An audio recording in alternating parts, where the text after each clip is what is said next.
The lone pine stood resolute against the harsh Arizona sun, its shadow creating the only respite from the heat for miles. Much like Kathleen Sullivan felt standing alone in the world, clutching the yellow telegram that had shattered her existence just hours before.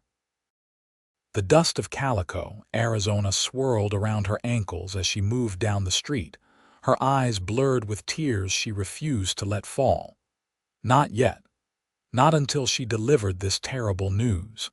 The year was 1878, and at 22, Kathleen had already seen more heartbreak than most. Her position at the telegraph office was meant to be temporary, a stepping stone to something better, something that would take her east to the civilized world she'd only read about in books. But today, her job felt like a curse as she carried death in her hands. The Sullivan name had been respected in Calico since her father had opened the town's first proper general store 6 years prior. Now, with both parents gone to consumption last winter, Kathleen maintained that respectability through hard work and fierce independence. Today, that independence felt like a weight crushing her chest as she approached the modest ranch house at the edge of town. The Irwin Ranch sprawled across the foothills, not the largest in the territory, but certainly one of the most prosperous. Preston Irwin had built it from nothing, people said, arriving with only his horse and the clothes on his back some 15 years ago. Now, at 34, he was one of the most eligible bachelors in the county, though he seemed content with his solitary existence, managing his cattle and occasionally coming to town for supplies or business. Kathleen had exchanged pleasantries with him numerous times at her telegraph office, where he'd send occasional business wires to cattle buyers in Santa Fe or Tucson.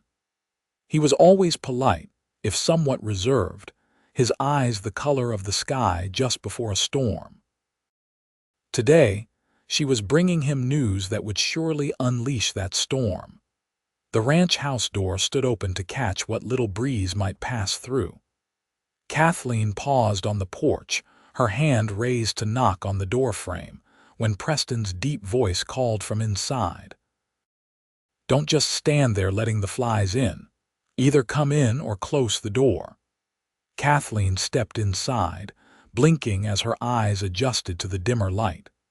Preston sat at a solid oak table, ledgers spread before him, his shirt sleeves rolled to the elbows revealing tanned, muscular forearms.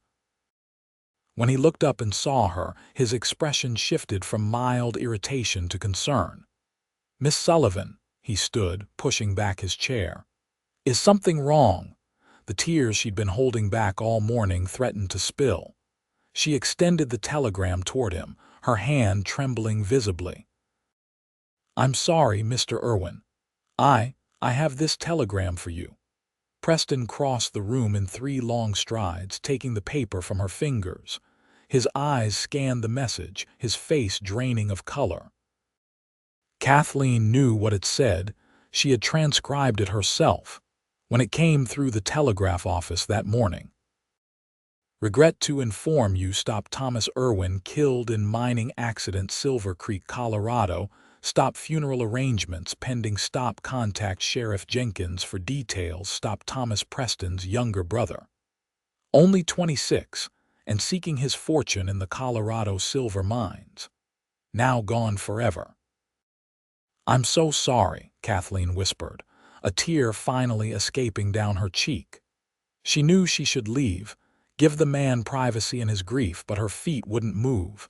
Preston stared at the telegram, his jaw clenched tight. When he looked up, the storm was there in his eyes, but carefully contained. He folded the telegram with deliberate precision. "Thank you for bringing this yourself, Miss Sullivan. You didn't have to do that. I couldn't send someone else, not with news like this." Another tear fell, and then another. Kathleen turned to go, embarrassed by her display of emotion for a man she barely knew. But Preston's gentle hand on her arm stopped her. "Stay," he said, his voice rough with emotion, "and cry on my shoulder instead." The unexpected tenderness in those words broke something in Kathleen. The tears came freely now, and when Preston opened his arms, she stepped into his embrace without hesitation. His shirt smelled of leather and sage, and his strong arms held her as if she were something precious. "I'm sorry," she said against his chest. "This is your grief, not mine." "I shouldn't. Grief isn't meant to be carried alone," Preston said softly. "And I reckon you know something about that, having lost your parents not so long ago." Kathleen pulled back slightly, surprised. "You knew about that. It's a small town, Miss Sullivan. And I make it my business to know about the people who matter." She didn't know what to say to that, so she remained silent, suddenly aware of how inappropriate this moment was, her in the arms of a man she barely knew in his home, unchaperoned. She took a step back, wiping hastily at her tears. "I should get back to the telegraph office. They'll be wondering where I am." Preston nodded, his hands falling to his sides. "Of course. But Miss Sullivan, Kathleen, thank you for bringing the news yourself, for caring enough to shed tears for my brother." "You're welcome, Mr. Irwin." "Preston, please call me Preston." She nodded, smoothing down her skirt. "Preston, then. If there's anything I can do, there is," he said suddenly. Would you come to dinner tomorrow night? I find I don't want to be alone with my thoughts, and I'd appreciate the company." Kathleen knew she should refuse.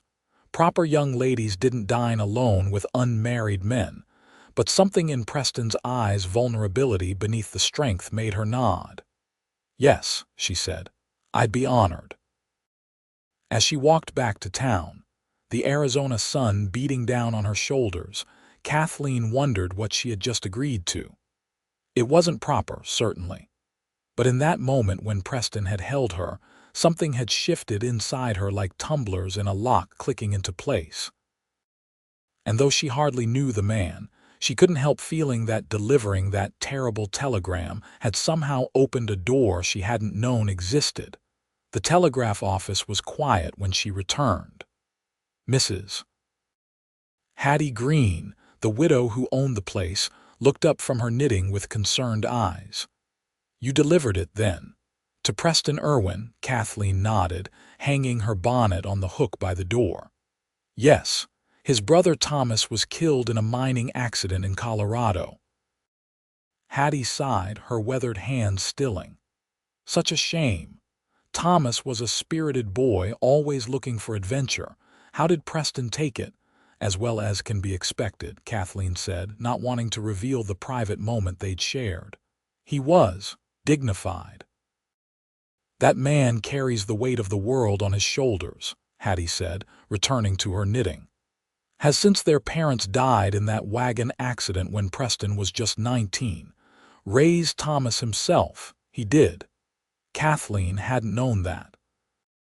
The realization that Preston had now lost everyone in his family struck her anew. "That's terrible. Life out here is hard," Hattie said with the pragmatism of someone who had survived the frontier for decades. "But Preston Irwin is harder. He'll endure." The rest of the day passed slowly.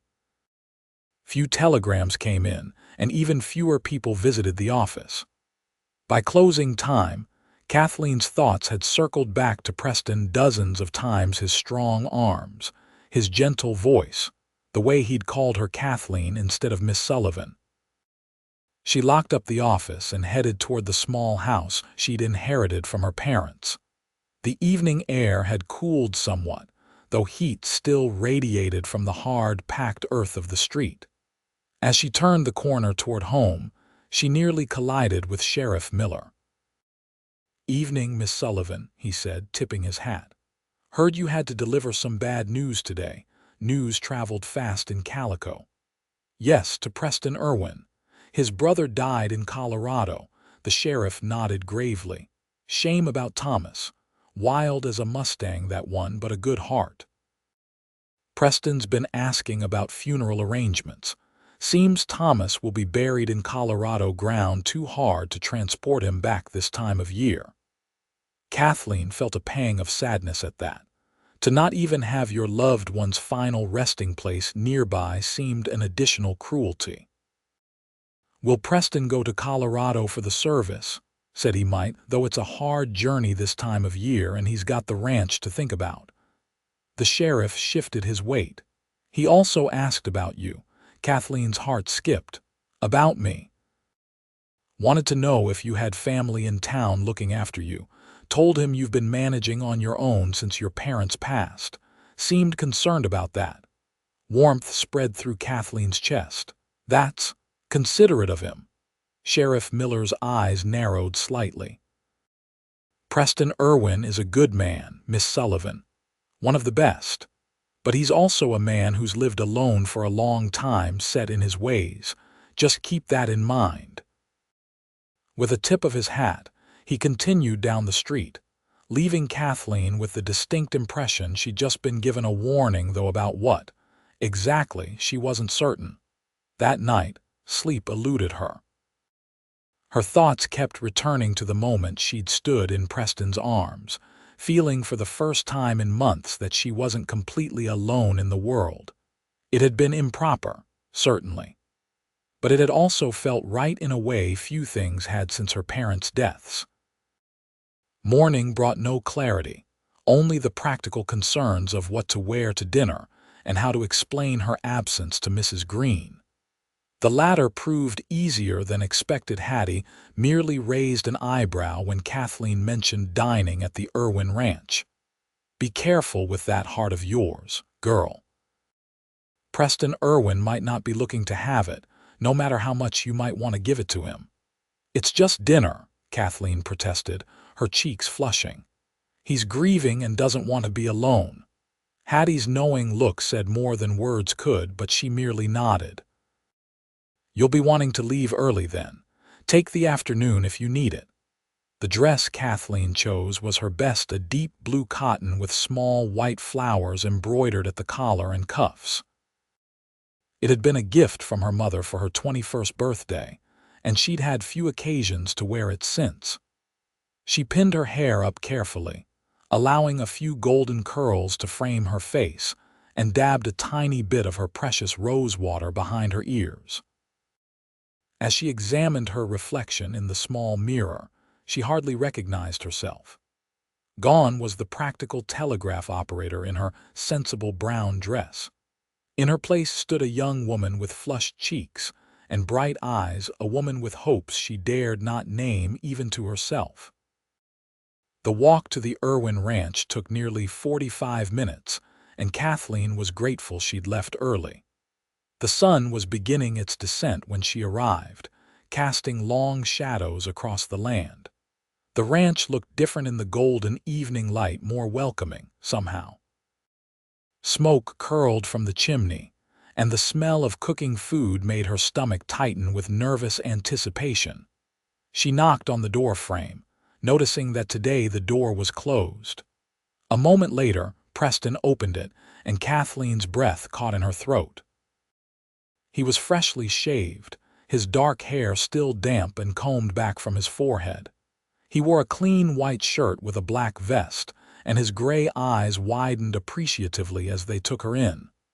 "Kathleen," he said, her name sounding like something precious when he spoke it. "You look beautiful. Please, come in." The ranch house had been transformed since her visit the previous day. The table was cleared of ledgers and covered with a clean cloth. Two place settings of what appeared to be Preston's best china gleamed in the lamplight, and a vase of wildflowers stood in the center. "You went to a lot of trouble," she said, touched by the effort. "Not so much," he replied, though the tips of his ears reddened slightly. "My housekeeper, Mrs. Figueroa, comes in 3 times a week. I asked her to help prepare something special today." An older Mexican woman appeared from the kitchen, nodding politely at Kathleen.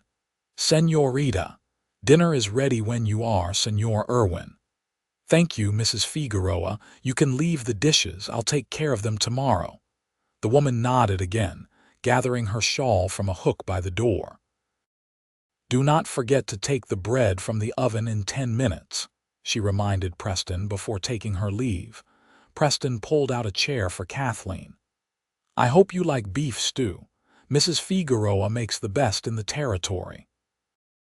It smells wonderful, Kathleen said truthfully as Preston ladled the rich stew into bowls. Thank you for inviting me. Preston sat across from her, his expression serious. Thank you for coming. I haven't had a guest for dinner in a long time, not a proper one anyway. Kathleen wasn't sure what to say to that, so she took a spoonful of stew instead. It was delicious tender beef in a rich broth with carrots, potatoes, and herbs she couldn't identify. This is wonderful, she said after swallowing. You're lucky to have Mrs. Figueroa. I am, Preston agreed. She was my mother's friend, came with us from Texas, stayed on after. He trailed off, his eyes clouding with old grief. After your parents died, Kathleen finished gently. Sheriff Miller mentioned it happened when you were quite young. Preston nodded, reaching for the glass of water beside his plate. 19. Thomas was 11. Wagon axle broke on a steep grade. They both died instantly, at least that's what the doctor said. I'm sorry, Kathleen said, understanding all too well the hollow that loss carved inside a person. It's hard, losing both parents at once. You know something about that, Preston said, his eyes meeting hers across the table. Yes, though I was older 21, and my parents had been sick for months. There was time to say goodbye at least. They ate in silence for a moment, the shared understanding of loss creating a bridge between them. Then Preston spoke again, his voice lighter. Tell me about yourself, Kathleen Sullivan. How does a young woman like you end up working in a telegraph office in a dusty town like Calico? Kathleen smiled, grateful for the change in subject. My father believed in education. He taught me to read when I was 4, and by the time I was 12, I was helping him keep the books for the store. When the telegraph line came through, and Mrs. Green was looking for someone who could read and write quickly, he suggested me. And you enjoy it, Kathleen considered this. Most days, I like knowing what's happening in the world beyond Calico. I like feeling connected to something larger than myself. But, Preston prompted, hearing the hesitation in her voice. But sometimes I wonder if there's more to life than transcribing other people's messages. If there's something more I'm meant to do. Preston's eyes held hers. And what would that something more be if you could choose anything? No one had ever asked her that before. Kathleen set down her spoon, thinking. I've always wanted to write stories. Real ones, about the people out here, not the Wild West tales they print back east that make us all sound like savages or heroes with no in-between. You should do it, Preston said without hesitation. You have a way with words. I could tell that from the first time we spoke. Kathleen felt her cheeks warm at the compliment. Thank you, but it's an impractical dream. No one publishes stories by unknown women from Arizona territory. Perhaps, Preston conceded, but that doesn't mean you shouldn't write them. The conversation flowed easily after that. Preston told her about his ranch, his plans to expand his breeding program with a new bull he'd purchased from a rancher in Texas. Kathleen shared stories about the most interesting telegrams she'd received, including one from a man proposing marriage to a woman he hadn't seen in 15 years.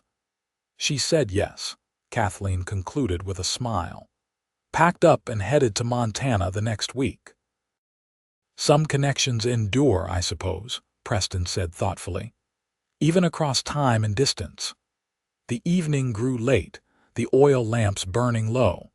Kathleen knew she should leave. It wasn't proper to stay so long, especially now that darkness had fallen. But she was reluctant to break the spell of companionship that had formed between them. Finally, she stood. I should go. It's a long walk back to town. Preston rose immediately. I'll saddle my horse and take you. It's too dark for you to walk alone. I wouldn't want to trouble you. It's no trouble, he said firmly. Wait here. I'll only be a moment. While Preston was in the barn, Kathleen gathered her shawl and glanced around the room that had felt so comfortable these past hours. Her eye caught on a photograph on the mantel, a family portrait. A stern-looking man stood behind a seated woman holding an infant. A solemn boy of about 9 stood beside them. Preston and his family, she realized. That was taken just after Thomas was born, Preston said from the doorway, startling her. Sorry, didn't mean to sneak up on you. You look serious, Kathleen observed. My father believed boys should be men even at 9 years old, Preston said, his tone neutral. Ready. Outside, Preston's stallion stamped impatiently in the yard. He lifted Kathleen easily onto the saddle, then swung up behind her. The solid warmth of his chest against her back sent a shiver through her that had nothing to do with the cooling night air. They rode in silence for a while, the horse's steady gait and the vast star-strewn sky above creating a bubble of serenity around them. Kathleen was acutely aware of Preston's arms on either side of her, holding the reins, his breath warm against her hair. Thank you for tonight, Preston said finally, his voice low near her ear. It's been a long time since I've enjoyed an evening so much. Even with your grief, Kathleen asked softly. Perhaps because of it, he replied.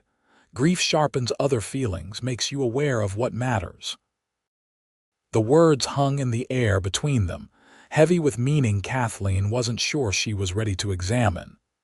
They reached the edge of town too quickly, it seemed, and Preston drew the horse to a stop near her small house.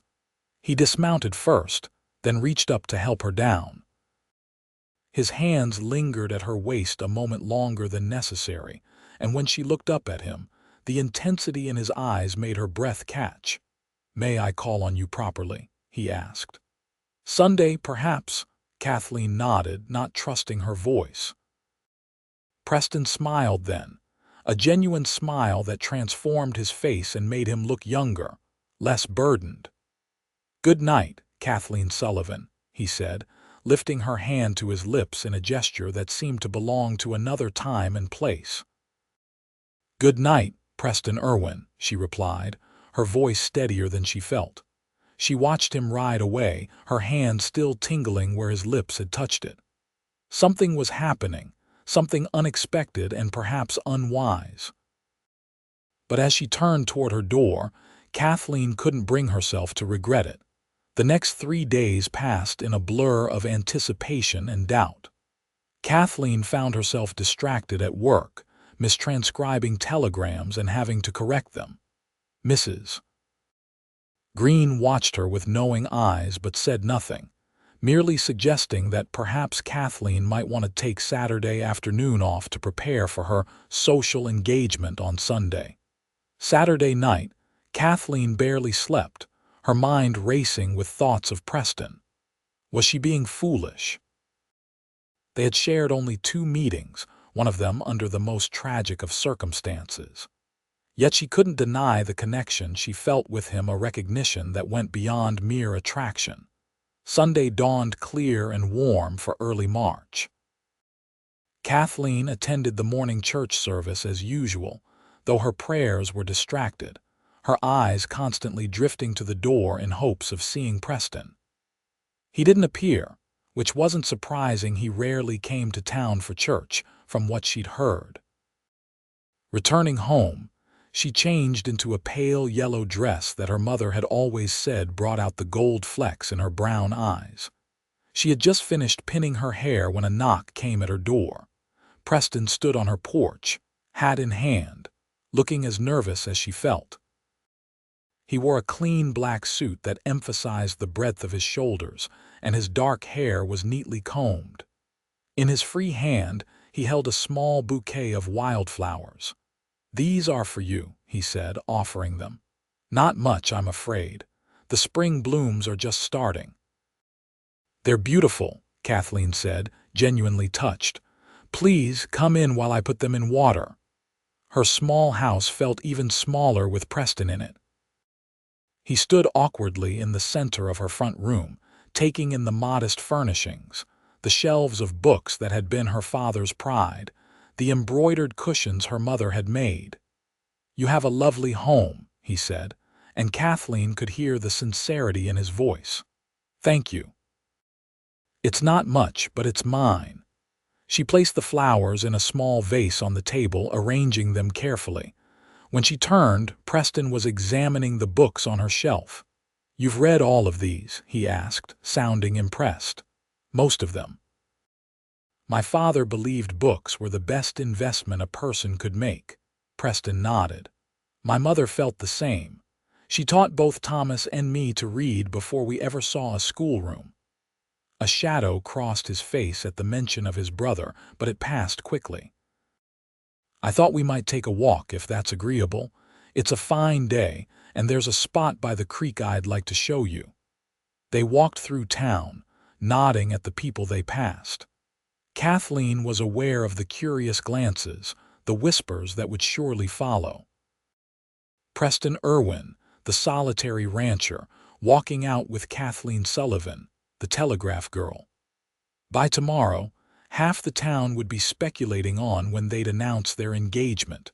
The thought should have alarmed her more than it did.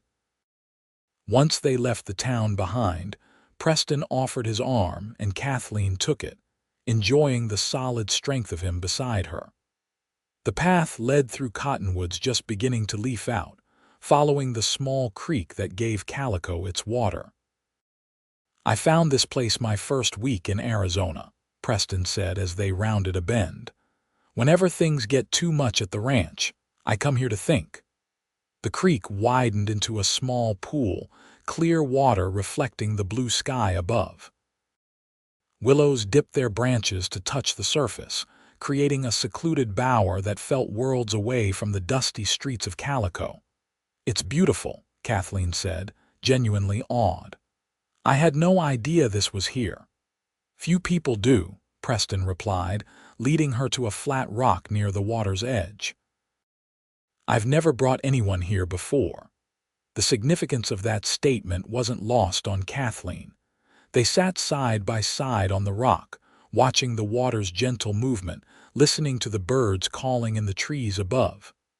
"I'll be leaving for Colorado on Tuesday," Preston said after a while. "For Thomas's funeral. I should be gone about 2 weeks." Kathleen felt a sharp pang of disappointment. "I understand. Family comes first." Preston turned to her, his gray eyes serious. "Kathleen, I know we've only just begun to know each other. And perhaps what I'm feeling is heightened by grief, as I said. But I find myself reluctant to leave, reluctant to be away from you." Kathleen's heart raced.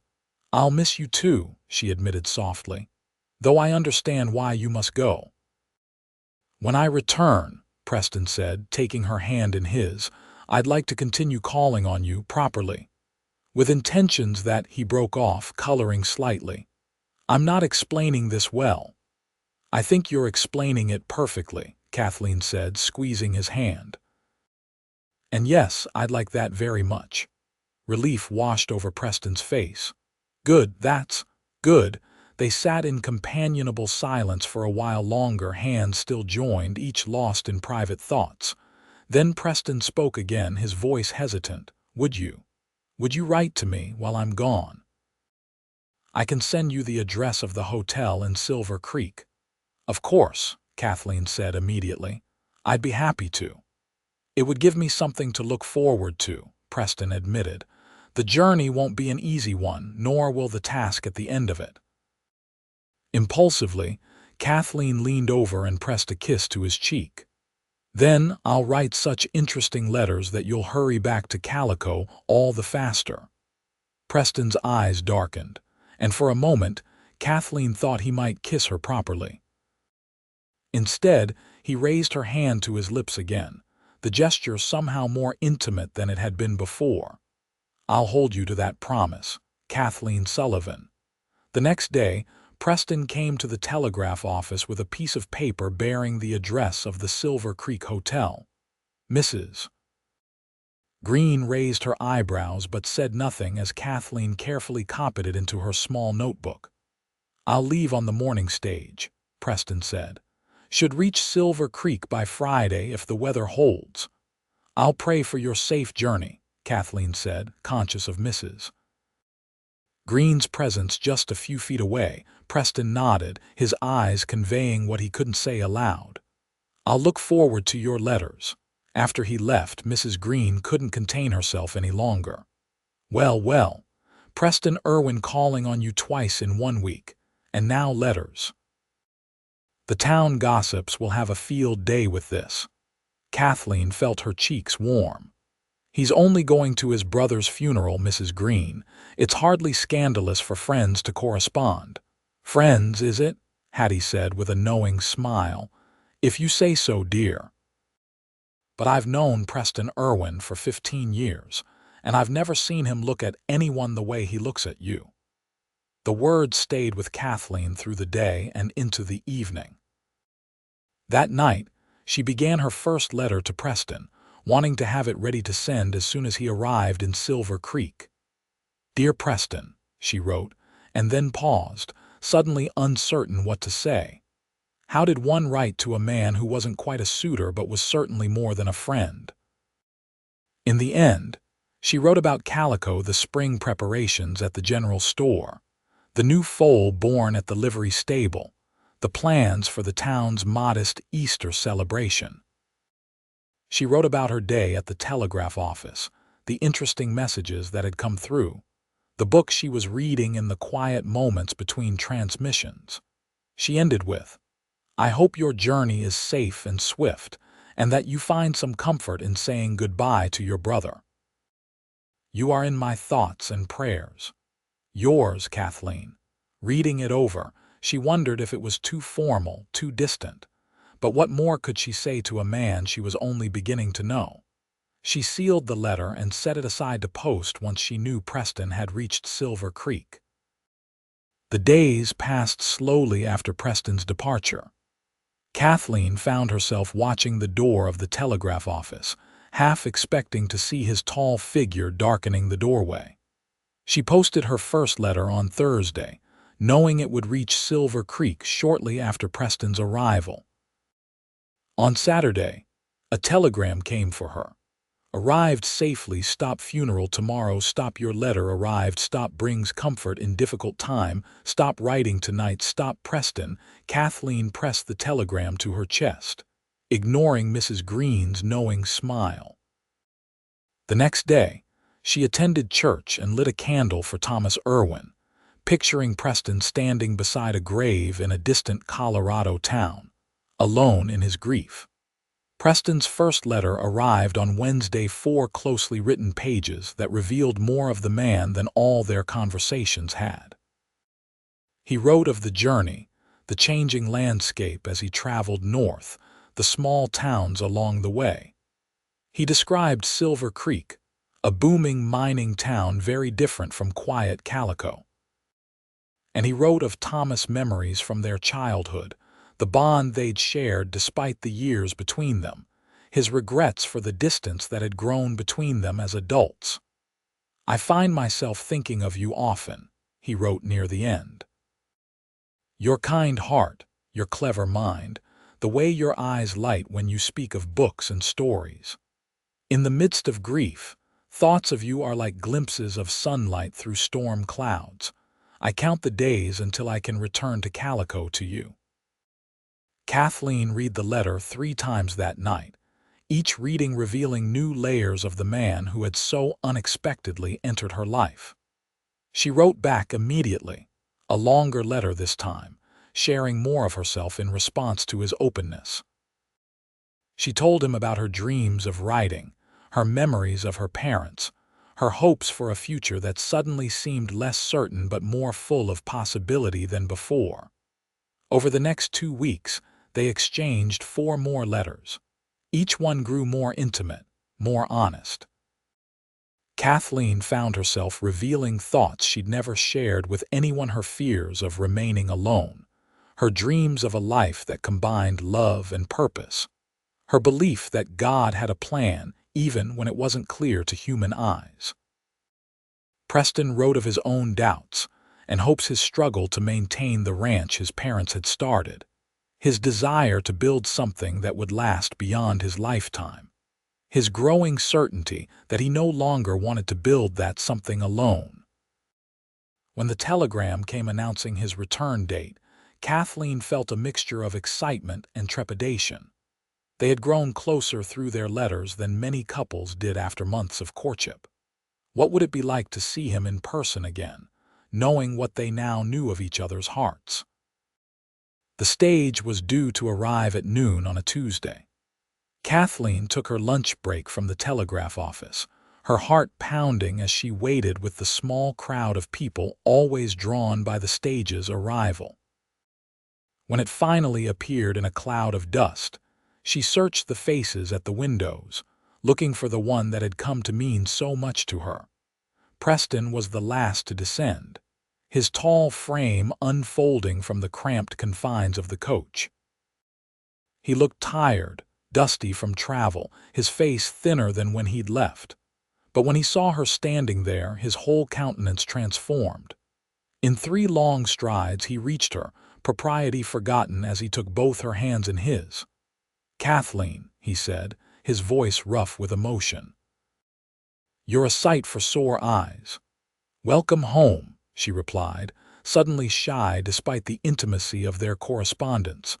Preston seemed to remember they had an audience then. He released her hands, though his eyes stayed locked on hers. "May I call on you this evening?" "After I've had a chance to clean up from the journey." "I'd like that very much." He nodded, a smile breaking through his weariness. Until then. Kathleen floated through the rest of her day, Mrs. Green teasing her gently about her distracted air. When evening came, she changed into her blue dress again, wanting Preston to see her as she'd been on their first evening together. His knock came precisely at 7. When she opened the door, her breath caught in her throat. Preston stood there in a fresh suit, clean-shaven, his dark hair still damp from washing. But it was the look in his eyes that stopped her heart, a look of homecoming, of recognition, of something much deeper than the tentative attraction they'd shared before his departure. "May I come in?" he asked, and Kathleen realized she'd been staring. "Of course," she said, stepping aside. "How was your journey back?" "Long," Preston said simply, "but worth it now that I'm here." They stood facing each other in her small front room, the air between them charged with unspoken words. Then, as if he couldn't wait any longer, Preston closed the distance between them and took her hands in his. "Kathleen, I've thought about what to say to you all the way from Colorado, how to explain what's in my heart. But now that I'm standing here looking at you, words seem inadequate." "Try," she whispered, her eyes locked with his. "Please try." Preston took a deep breath. "I've lived most of my life focused on responsibility to my parents' memory, to Thomas, to the ranch. I never allowed myself to want more, to need more. But these past weeks, reading your letters, thinking about you, I've come to realize that a life without love, without connection, isn't really living at all."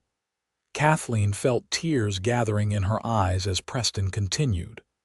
"I know it's fast, too fast, perhaps, by conventional standards. But I feel as though I've known you for years, not weeks. Your soul speaks to mine in a way I've never experienced before. And if you feel even a fraction of what I'm feeling, I do," Kathleen interrupted, unable to contain the words any longer. "Oh, Preston, I do." Relief washed over his face. "Then may I court you properly, Kathleen Sullivan, with the intention of making you my wife when the time is right." Instead of answering with words, Kathleen rose on her tiptoes and pressed her lips to his. For a moment, Preston seemed frozen in surprise. Then his arms came around her, drawing her close as he returned her kiss with gentle passion. When they finally parted, both breathless, Preston rested his forehead against hers. "I'll take that as a yes," he murmured. Kathleen laughed, joy bubbling up inside her. "Yes, Preston Irwin. 1,000 times yes."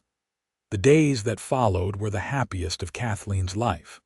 Preston called on her every evening, sometimes taking her for walks along the creek to their special place, other times simply sitting with her on her small porch, talking as the sun set.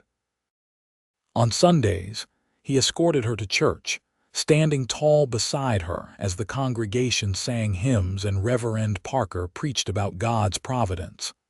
The town gossips had a field day, of course. Some claimed it was too fast, that grief had clouded Preston's judgment.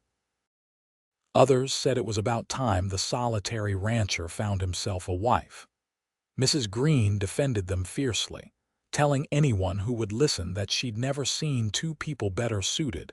3 weeks after Preston's return from Colorado, he invited Kathleen to the ranch for Sunday dinner. Mrs.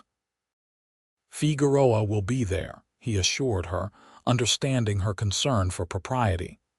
But I want you to see the place in daylight, to imagine it as your home if you decide to accept me. The if in his statement touched Kathleen. Despite the intensity of their feelings, Preston never took her answer for granted, never presumed upon the future. Sunday was gloriously sunny, the desert blooming with spring wildflowers. Preston collected her after church in his wagon, Mrs. Figueroa seated primly beside him. The older woman gave Kathleen a warm smile as she climbed up to join them. "It is good to see Senor Preston so happy," Mrs. Figueroa said as they drove toward the ranch. "For too long, he has been alone." Preston's ears reddened at this direct comment, but he didn't contradict her. When they reached the ranch, he helped both women down from the wagon, his hand lingering on Kathleen's waist a moment longer than necessary. "I thought we might walk around the property before dinner," he suggested, "if you're not too hungry." Mrs. Figueroa waved them off. "Go, go. The food will wait. Show her everything, Preston." Everything turned out to be quite extensive. Preston led Kathleen through the barn where his prized horses whickered in their stalls. He showed her the corral where he trained the young stock, the blacksmith shop where he did his own farrier work, the small orchard his mother had planted that was now beginning to bear fruit. "And this," he said, leading her to a rise beyond the house, "is my favorite spot on the whole ranch." From the rise, they could see for miles the rolling grasslands where Preston's cattle grazed, the distant mountains with their snow-capped peaks, the ribbon of green that marked the creek's path through the valley. "It's breathtaking," Kathleen said, genuinely awed by the vista. "I come here to think, to remember why I work so hard," Preston said, his voice soft. "My father stood on this spot when he first bought this land and told my mother he'd build her a life worth having here." Kathleen turned to look at him, seeing the emotion in his eyes. "Did he build that life?" "For a time," Preston said.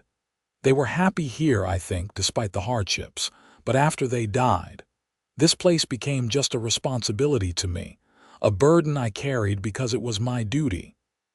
"And now?" Kathleen asked. Preston took both her hands in his, turning her to face him fully.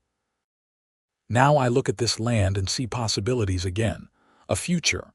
A home for a family, our family, if you'll have me." Kathleen's heart raced. "Preston, I know it's soon," he said quickly. "Too soon, probably, but I've never been more certain of anything in my life. I love you, Kathleen Sullivan. I want to build a life with you, here on this land if that's what you want, or somewhere else if it isn't." Tears filled Kathleen's eyes as the words she'd been longing to hear finally came. "I love you too," she whispered. "So much it frightens me sometimes." Relief washed over Preston's face.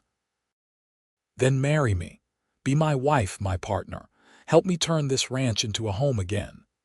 "Yes," Kathleen said, no hesitation in her voice. "Yes, I'll marry you, Preston Irwin." Preston's smile was brilliant as he gathered her into his arms, spinning her around in a circle that made her laugh out loud. When he set her down, he reached into his pocket and pulled out a small leather pouch. "I've been carrying this for a week, waiting for the right moment, he admitted, opening the pouch to reveal a delicate gold ring with a small pearl set in the center. It was my mother's. My father gave it to her when they were courting in Texas. It's beautiful, Kathleen breathed as Preston slid it onto her finger. It fit perfectly, as if it had been made for her. So are you, Preston said, cupping her face in his hands and kissing her with a tenderness that made her knees weak. They returned to the house hand in hand, Kathleen's ring catching the sunlight. Mrs. Figueroa took one look at their radiant faces and clasped her hands together in delight. "Gracias a Dios," she exclaimed. "Finally, this house will have a señora again." Over a celebratory dinner that was far more elaborate than Kathleen had expected, they discussed plans for the wedding. Preston wanted to marry as soon as possible, but Kathleen gently insisted on at least a month to prepare. "I want to make my dress," she explained. "And I'd like to write to my aunt in San Francisco. She's my only family, and I'd like her to be here if possible." Preston agreed, though he made it clear he'd have married her that very day if she'd allowed it. "1 month then," he said. "May 15th. The next 4 weeks passed in a whirlwind of preparations. Kathleen continued working at the telegraph office, though she gave notice that she'd be leaving after the wedding.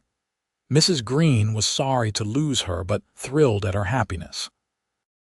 "You deserve this," the older woman said, hugging Kathleen fiercely.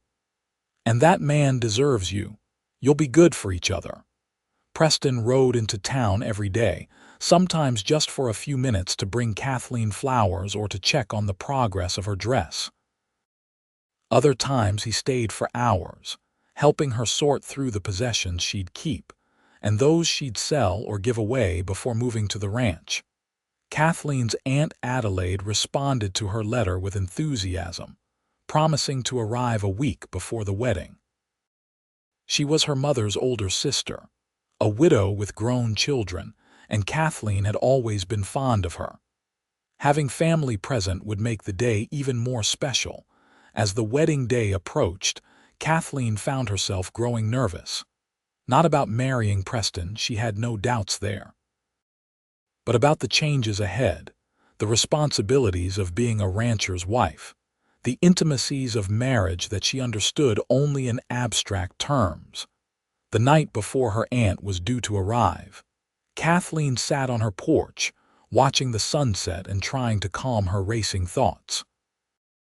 A movement down the street caught her attention, and she smiled as she recognized Preston's distinctive stride. "I didn't expect to see you tonight," she said as he climbed the steps to join her. "I couldn't stay away," he admitted, sitting beside her on the small bench. "I keep thinking about how in just 10 days you'll be my wife." The wonder in his voice eased some of Kathleen's anxiety. "Are you nervous?" she asked. Preston considered the question seriously. "Not about marrying you," he said, "but about being a good husband. Yes, sometimes. I've lived alone for so long, set in my ways. I worry I won't know how to share my life properly." The honest admission touched Kathleen deeply. "I worry too," she confessed, "about being a good wife, about living up to your expectations." Preston took her hand, his thumb brushing over the pearl ring. "My only expectation is that we face whatever comes together. The rest we'll figure out as we go." Kathleen leaned her head against his shoulder, grateful for his steady presence. "I love you," she said simply. "And I love you," he replied, pressing a kiss to the top of her head. "More than I ever thought possible." Aunt Adelaide arrived the next morning on the eastbound stage, a whirlwind of energy despite her 60 years and the long journey. She embraced Kathleen warmly, then held her at arm's length for inspection. "You're blooming, my dear," she declared. "Love suits you. Now, where is this cowboy who's stolen your heart?" Preston had arranged to meet them for lunch at the hotel dining room, giving Kathleen time to settle her aunt in the guest room she'd prepared. When they entered the dining room, he rose from his table, looking nervous but determined to make a good impression. Adelaide surveyed him with shrewd eyes as introductions were made. "So you're the man who's marrying my niece," she said, accepting his offered hand. "You've chosen well, Mr. Irwin." "I'm well aware of that, Mrs. Porter," Preston replied, his voice steady despite his obvious nerves. "And please call me Preston." "Adelaide, then," she replied with a nod of approval. "Now tell me about this ranch of yours. Kathleen mentions it in her letters, but I want to hear about it from the man who built it." "My father started it, actually," Preston said as they sat down. "I've simply tried to maintain and improve what he began." As lunch progressed, Kathleen watched with relief as her aunt and fiancé found common ground. Adelaide had grown up on a ranch in Texas before marrying a banker, and she understood the life Preston and Kathleen would build together. By the time dessert arrived, they were discussing cattle breeding with the animation of old friends. "I approve," Adelaide told Kathleen later as they unpacked her trunks. "He looks at you the way a man should look at the woman he loves, like you're the sun and moon and stars all rolled into one." "He's a good man," Kathleen said, folding her aunt's nightgowns and placing them in a drawer. "The best I've ever known." Adelaide sat on the edge of the bed, her expression becoming serious. "Your mother would be so happy for you, Kathleen. She worried about you being alone after they were gone." Tears pricked at Kathleen's eyes. "I wish she could be here, both of them." "They are, in a way," Adelaide said gently. "In your heart, in the woman they raised you to be, they'd be so proud of you." The week before the wedding flew by in a flurry of last-minute preparations. Adelaide took charge of many details, her organizational skills proving invaluable. She also took it upon herself to have several private conversations with Kathleen about what to expect on her wedding night, practical, straightforward advice that left Kathleen blushing but better informed. "Marriage is a partnership in all ways," Adelaide told her the night before the wedding as they sat in Kathleen's kitchen drinking tea, "including the physical. Don't be afraid to tell Preston what you need, what you like. A good man wants his wife's pleasure as well as his own." "Aunt Adelaide!" Kathleen exclaimed, scandalized despite herself. Her aunt merely smiled. "Your mother would have told you the same if she were here. I'm simply speaking in her place." The wedding day dawned clear and perfect, as if ordered specifically for the occasion. Kathleen woke early, a mixture of excitement and nerves fluttering in her stomach. Today she would become Mrs. Preston Irwin. Today her life would change forever. Adelaide helped her dress in the simple but elegant gown she'd made ivory silk ordered specially from San Francisco, with lace at the collar and cuffs that had once belonged to her mother. Her hair was arranged in a crown of braids, with a few curls framing her face, and Adelaide's own pearl earrings completed the ensemble. "You look beautiful," her aunt said, tears glistening in her eyes. "Absolutely beautiful." The small church was filled to capacity when Kathleen arrived. It seemed all of Calico had turned out to see the telegraph operator marry the rancher. Sheriff Miller had agreed to walk her down the aisle in her father's place, and he waited for her at the church door, looking uncomfortable in his Sunday best, but determined to do his duty properly. "You look mighty pretty, Miss Sullivan," he said gruffly. "Preston's a lucky man." "Thank you, Sheriff," Kathleen replied, taking his offered arm. "I'm the lucky one." The church doors opened, and Kathleen's eyes immediately found Preston, standing tall and straight at the altar. His face, when he saw her, was everything she could have hoped for: wonder, love, and a touch of awe combining to make him look younger than his 34 years. The ceremony itself passed in a blur of emotion for Kathleen.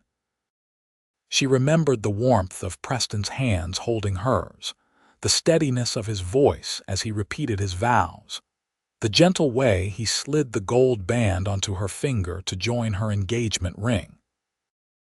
And then Reverend Parker was pronouncing them husband and wife, and Preston was kissing her with restrained passion before the entire town.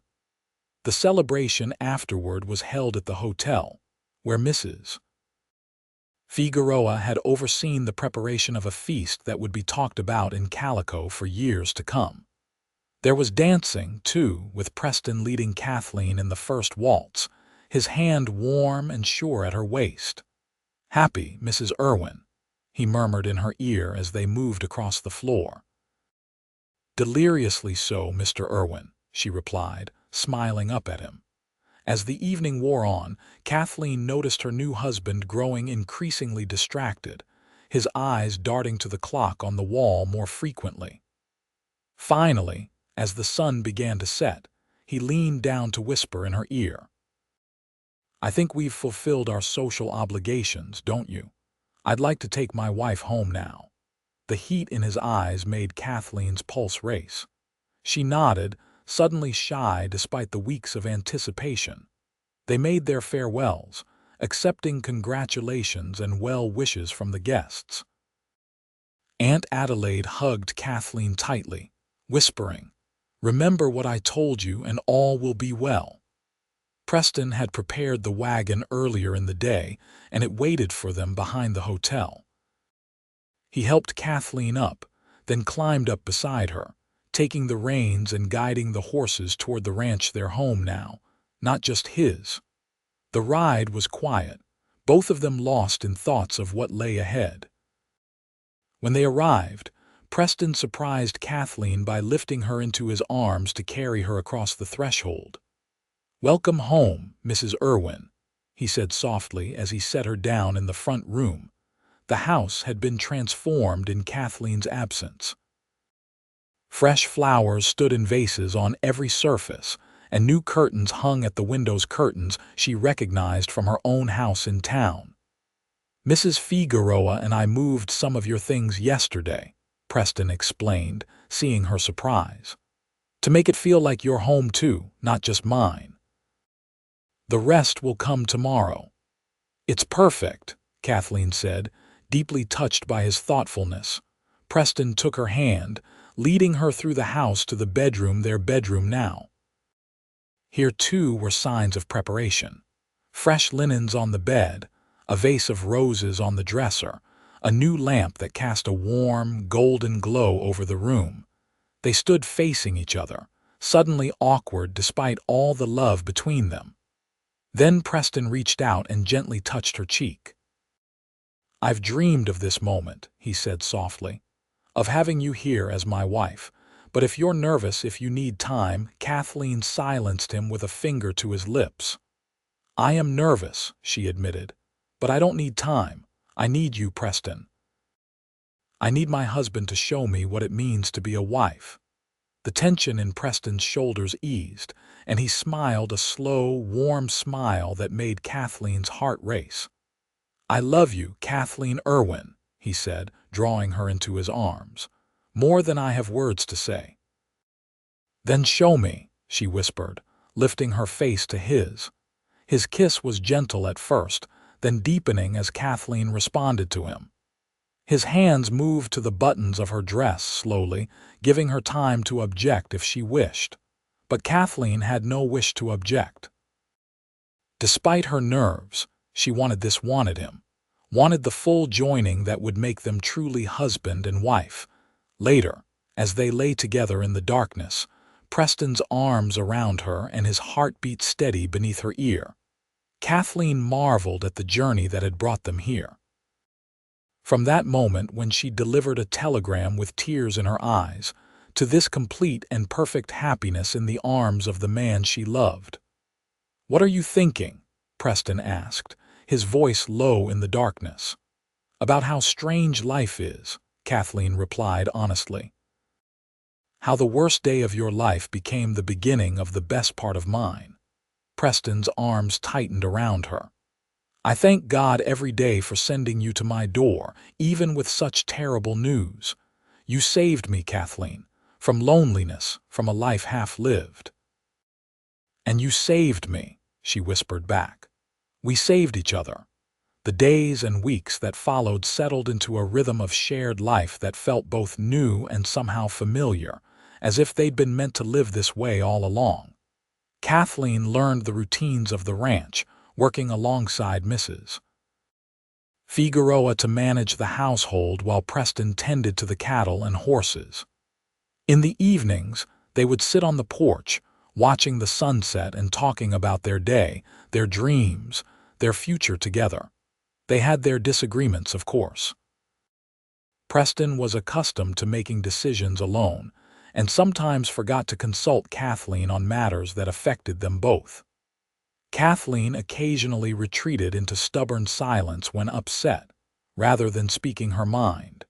But they learned from each misstep, grew closer with each reconciliation. As summer turned to fall, Kathleen began to suspect that their family would soon be growing. Her suspicions were confirmed when she missed her monthly course for the second time, and the nausea that had been troubling her in the mornings showed no signs of abating. She waited for the perfect moment to tell Preston, finally choosing a quiet evening when they sat by the fire, Preston reading the newspaper while Kathleen worked on a piece of embroidery for the new curtains she was making. "Preston," she said, setting her sewing aside. "I have something to tell you." He looked up, his brow furrowing slightly at her serious tone. "What is it, love? Is something wrong?" Kathleen shook her head, a smile spreading across her face. "Not wrong, just the opposite. I'm going to have a baby, your baby, our baby." The newspaper fell to the floor, forgotten, as Preston stared at her in stunned silence. Then he was on his knees before her chair, his hands gentle on her still flat stomach, his eyes filled with wonder. "A baby," he whispered. "When?" "April, I think. Around the 15th, perhaps." Preston laughed, the sound pure joy. "A year to the day after our wedding. Perfect timing." He gathered her into his arms, holding her as if she were made of the most delicate porcelain. "Thank you," he said against her hair, "for this gift, for everything." The months of waiting passed with both excitement and trepidation. Preston became almost comically protective, insisting Kathleen rest frequently and hiring a young woman from town to help with the heavier household chores. Mrs. Figueroa fussed over her diet, preparing special dishes said to strengthen a mother and child. As Kathleen's body changed, growing round with their child, Preston's wonder only seemed to increase. He would lay his hand on her stomach each night, feeling for the baby's movements, talking softly to the new life they'd created together. "You want a boy or a girl?" Kathleen asked him one night as they lay in bed, the baby particularly active. "Either," Preston said immediately. "Both eventually. But as long as you and the baby are healthy, I couldn't care less if it's a son or daughter." Kathleen smiled in the darkness. "I think it might be a son. He kicks like he's trying to break free already." "Like his mother," Preston teased, "determined and strong-willed." "Or like his father," Kathleen countered. "Stubborn and persistent." They both laughed, the joy of their shared creation making even the discomforts of pregnancy seem worthwhile. April arrived with gentle showers that turned the ranch's grasslands emerald green. Kathleen's time grew near, and a midwife from town took up residence in the guest room, ready for whenever the baby decided to make its appearance. The pains began on the morning of April 16th, a day later than Kathleen had predicted. Preston was in the barn when Mrs. Figueroa ran to fetch him, her usual composure shattered by excitement. "It is time, senor. The baby comes." Preston dropped the saddle he was cleaning and ran to the house, taking the porch steps two at a time. He found Kathleen in their bedroom, the midwife already directing her to walk around to ease the early labor pains. "You should wait outside," the midwife told him firmly. "This is women's work." "I'm staying," Preston said, his tone brooking no argument, "unless my wife wants me to go." Kathleen reached for his hand. "Stay." Please." And so Preston remained, supporting Kathleen through the long hours of labor that followed. He held her hands as she pushed, wiped her brow when she grew exhausted, whispered encouragement when she felt she couldn't continue. As the sun set on April 16th, their son entered the world with a lusty cry that made both parents laugh through their tears. The midwife cleaned the tiny boy and placed him in Kathleen's arms, his face red and angry at the indignity of birth. "He's perfect," Kathleen whispered, counting his fingers and toes. "Look what we made, Preston." Preston sat on the edge of the bed, his arm around Kathleen's shoulders, staring in awe at his son. "What shall we call him?" They had discussed names but never settled on one, wanting to see their child before deciding. Kathleen studied the small face with its shock of dark hair so like Preston's. "Thomas," she said softly, "after your brother, Thomas James Irwin." Preston's eyes filled with tears. "Are you sure?" Kathleen nodded. "I'm sure. He should know where he comes from, the uncle he never got to meet but who was part of making you the man you are." Preston pressed a kiss to her temple, too overcome to speak. Then he reached out a tentative finger to touch his son's tiny hand. The baby reflexively grasped it, his entire hand barely encircling Preston's finger. "Hello, Thomas," Preston said, his voice rough with emotion. "Welcome to the world, son. Your mama and I have been waiting for you." Little Thomas thrived, growing stronger each day. Kathleen recovered quickly from the birth, and within weeks was back to her normal routines, though now with a baby at her breast or cradled in one arm as she went about her tasks. Preston proved to be a devoted father, spending hours with his son despite the demands of the ranch. He would hold Thomas while going over his accounts in the evening, or carry him in a sling Mrs. Figueroa had fashioned while doing light chores around the yard. As Thomas grew from infant to toddler, his personality emerged stubborn like both his parents, curious about everything, quick to laugh but equally quick to scowl when displeased. He had Preston's dark hair and gray eyes, but Kathleen's smile and dimples. When Thomas was 2, Kathleen discovered she was expecting again. This pregnancy was easier than the first, perhaps because she knew what to expect, or perhaps because chasing after a toddler left her less time to worry about every twinge and discomfort. Their daughter, Eleanor Adelaide Irwin, was born on a crisp November morning with far less drama than her brother. She arrived quickly, almost impatiently, as if she couldn't wait to join the family. Where Thomas was dark like Preston, Eleanor was fair like Kathleen, with wisps of golden hair and eyes that would eventually settle into a warm brown. "She's going to be a beauty," Preston said as he cradled his daughter. "Like her mother." "Heaven help us when she's older," Kathleen laughed. "Between your charm and my stubbornness, she'll be unstoppable." Life settled into a new rhythm with 2 children. The ranch prospered under Preston's careful management, and they were able to hire more help, giving Kathleen time to return to her writing. She began crafting stories of life in the Arizona Territory, not romanticized tales of gunslingers and outlaws, but honest accounts of the hardships and joys of frontier life. To her surprise and delight, a publisher in San Francisco expressed interest in her work after Aunt Adelaide showed one of Kathleen's stories to a friend in the newspaper business.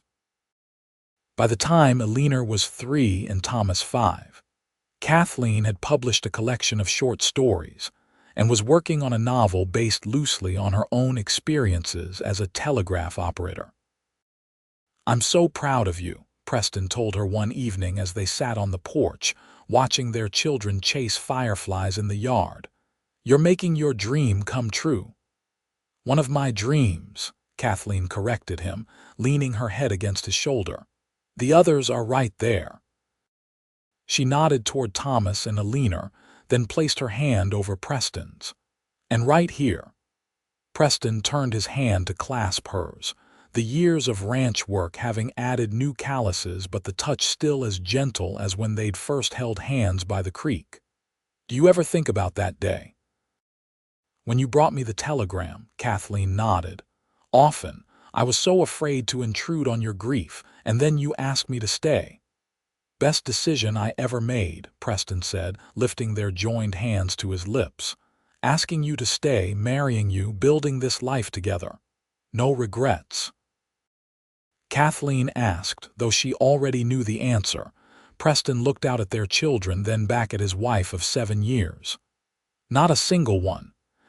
Kathleen shook her head, her heart full to bursting with contentment. "No regrets, only gratitude.